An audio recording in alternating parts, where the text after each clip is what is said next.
Gibran Raka Buming Raka, Cawapres nomor urut 2 mengaku heran terkait program makan siang gratis mendapat kritikan.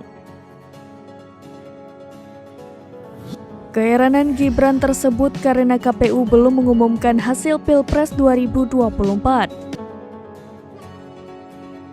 Ia pun saat ini fokus pada perhitungan resmi dari Komisi Pemilihan Umum yang saat ini masih berjalan.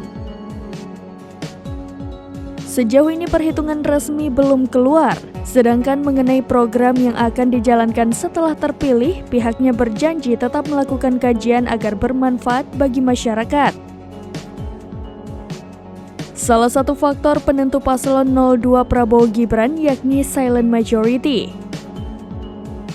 Ia pun mengucapkan terima kasih kepada mereka yang telah menyalurkan hak suaranya.